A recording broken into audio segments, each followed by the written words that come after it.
in the best of all possible conceptions, from an Islamic point of view, this is dain. And this is an Islamic term that it goes in parallel with another word in Arabic called ayn and dain. Ayn means tangible, something that is right there. Okay? Ayn, dain, on the other hand, is anything which is a promissory note, a debt, a liability, I promise to pay you, an IOU. All that is dain. All right. In all the schools of law, it is forbidden to pay zakat with dain.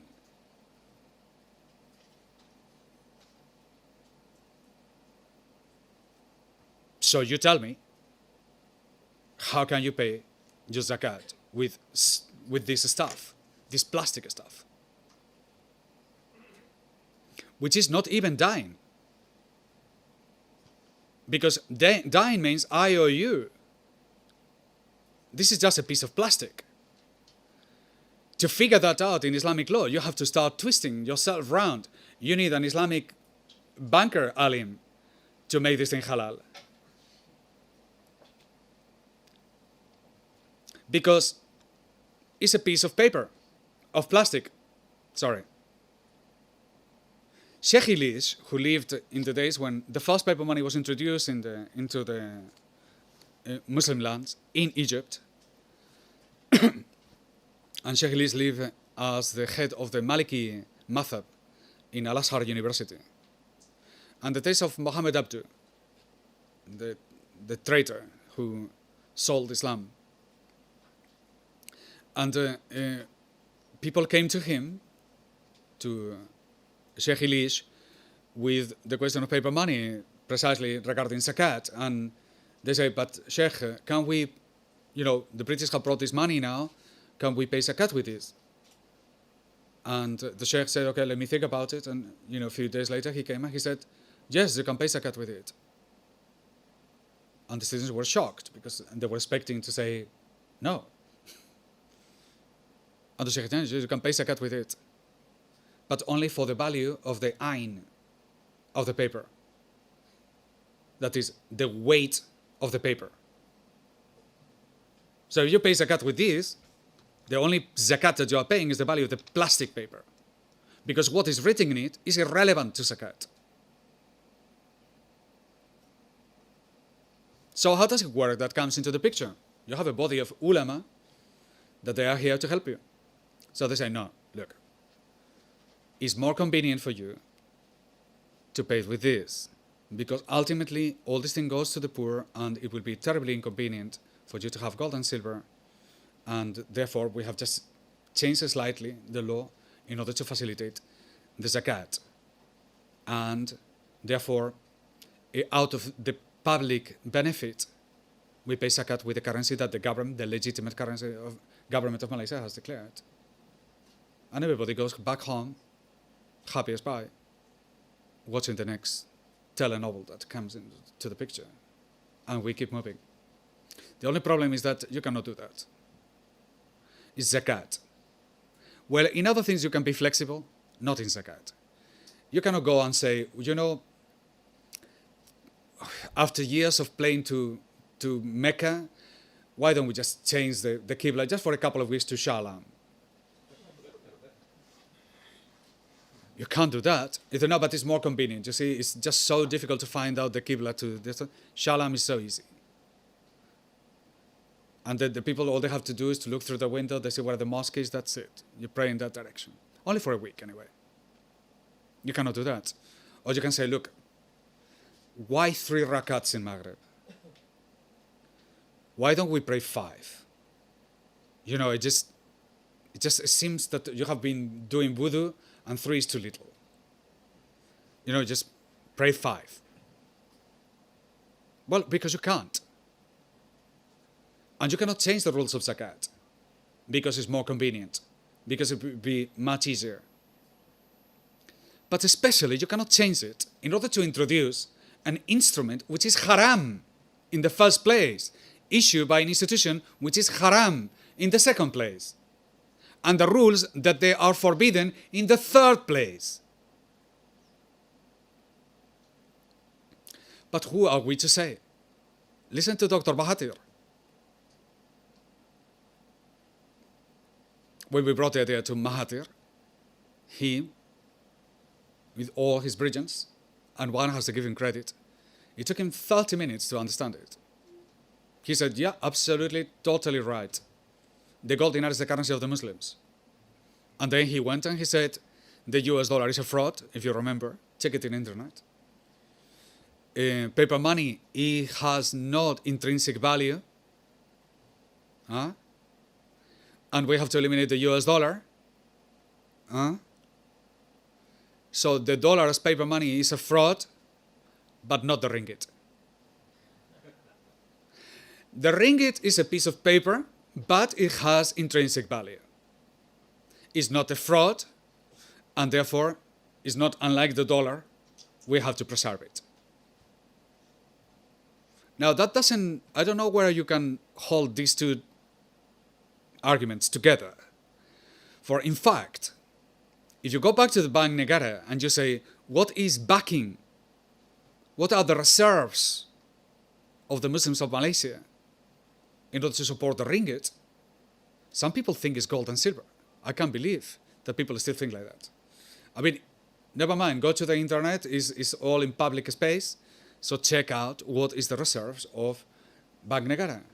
And you will find, if maybe surprised or not, that 85% of your reserves are US dollars. So here's the problem. If the US dollar is a fraud, what would you call a currency which is backed by fraud? By pieces of fraud. Okay, let's carry on the argument a little bit further. Mahathir goes and he says to the Arabs, don't sell your oil for pieces of paper. Quite rightly, he figured out, we cannot allow one country in the world, okay,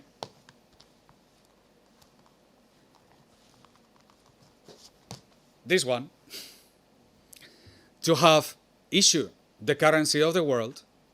They give us pieces of paper, and we give them oil, aluminium, gas, blah, blah, blah, blah, blah, blah. When they need more, they print more. Well, you don't need to be Einstein to figure out that if one country has this privilege, they're going to become richer, it doesn't matter what. Because it costs them nothing to buy whatever they want to. Or they have the unique privilege of printing their own money. If they get themselves indebted, they pay in their own money. You see how it works?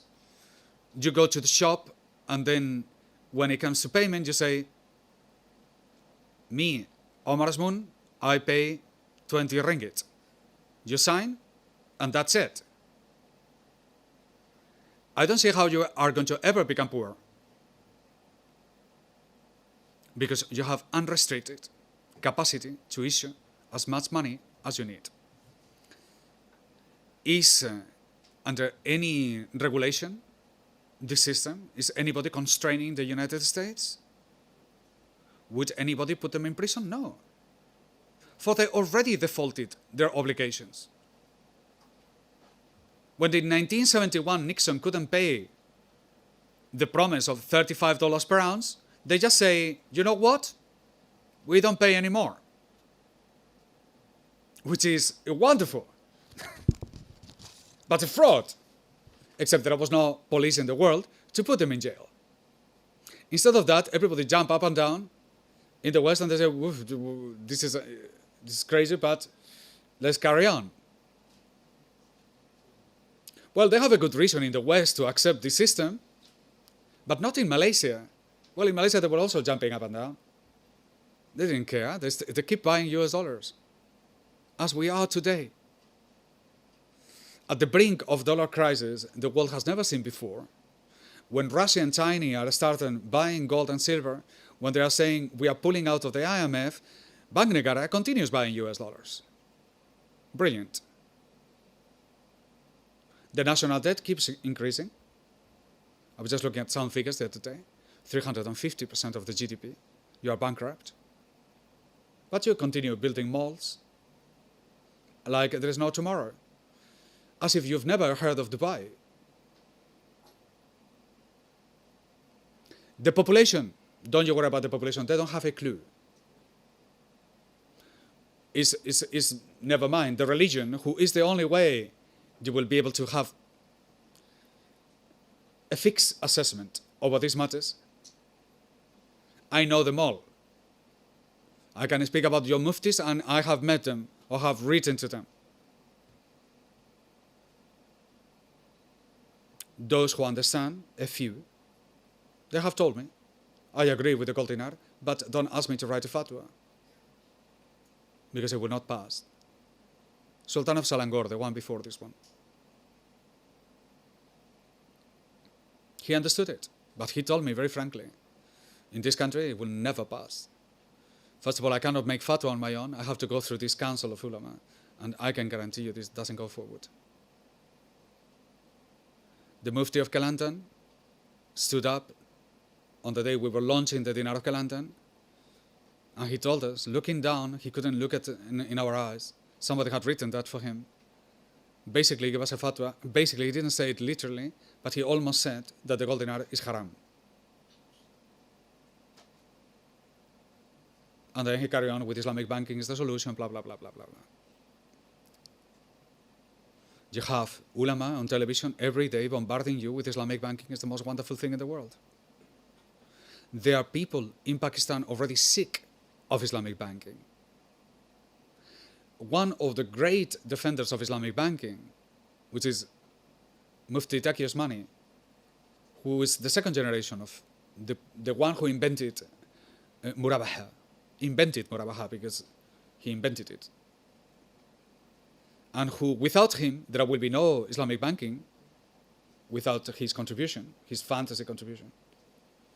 But today, when we are reaching the third and the fourth generation of Islamic bankers, who have gone way beyond inventing Arabic names for fraudulent contracts, now they're Islamizing futures, derivatives, sukuks, bonds, stock exchanges, Islamic Dow Jones, which is my favorite one.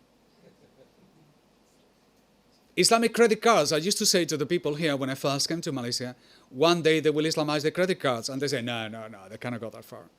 Well, too late, done. Well, today when the whole thing has gone just completely inside, there is nothing more to Islamize. Then Taqi Osmani is saying this doesn't work. This is unacceptable. Not in Malaysia. We carry on.